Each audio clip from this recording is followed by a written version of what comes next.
எல்லாருக்கும் வணக்கம். இப்போ நம்ம தேர்ட் ஸ்லோகா பகவத்கீதா பார்க்கலாம்.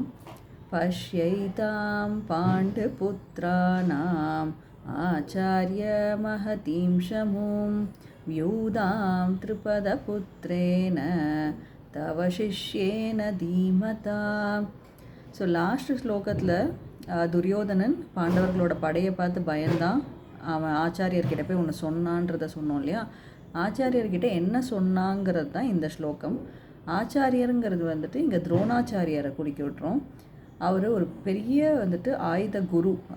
அவர் தான் வந்துட்டு கௌரவர்களுக்கும் பாண்டவர்களுக்குமே போர்க்கலையை சொல்லி கொடுத்தவர்.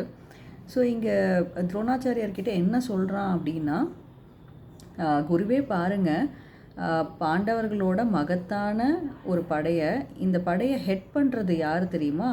உங்களோட புத்திசாலியான ஒரு சிஷ்யன் திரிபதனின் மகன் அப்படின்னு சொல்லி முடிக்கிறான். ஸோ இது எதுக்கு வந்துட்டு துரோணாச்சாரியர்கிட்ட துரியோதனன் அப்படி சொல்லணும் அப்படின்னா, அவன் இவ்வளோ தூரம் நீங்கள் வந்து சொல்லி கொடுத்த ஒரு கலையை அவன் உங்களுக்கு எதிராகவே யூஸ் பண்ணுறான் பாருங்கள் அப்படின்னு ஒரு ஃபீலிங்கை வந்துட்டு துரோணாச்சாரியர்கிட்ட உண்டாக்குறான். இதுக்கு பேர் நம்ம மேனிப்புலேஷன் அப்படின்னு கூட சொல்லலாம். இல்லை வந்துட்டு ஒரு கில்ட்டினஸை உண்டாக்குறான். அதாவது துரோணாச்சாரியார் உடனே வந்துட்டு ஒரு கில்ட்டியாக ஃபீல் பண்ணுறாரு. ஐயோ, நம்ம சொல்லி கொடுத்தத கலையை வந்துட்டு அவன் இப்படியே எனக்கே எதிராக யூஸ் பண்ணுறானே அப்படின்ட்டு ஒரு கில்ட்டினஸ். அந்த கில்ட்டினஸ் அவரை என்ன பண்ணுது அந்த போரில் அப்படின்னா வீக் ஆக்கிடுது. ஸோ இதுதான் துரியோதனனின் ஒரு தந்திரமாக யூஸ் பண்ணுறான்.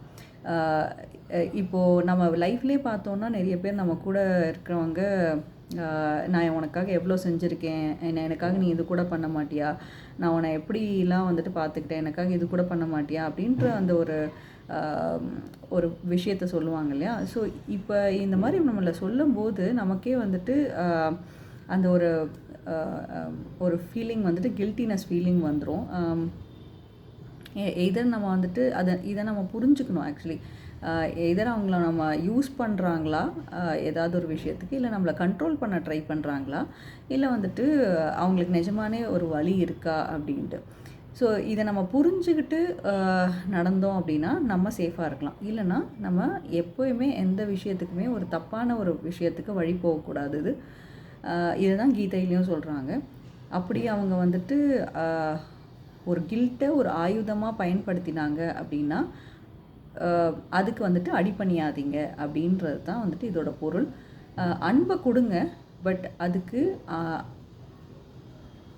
அதை உங்களை அழிக்கிற ஆயுதமாக மாறிடாதீங்க அப்படின்ற மாதிரி தான் சொல்லி முடிக்கிறாங்க.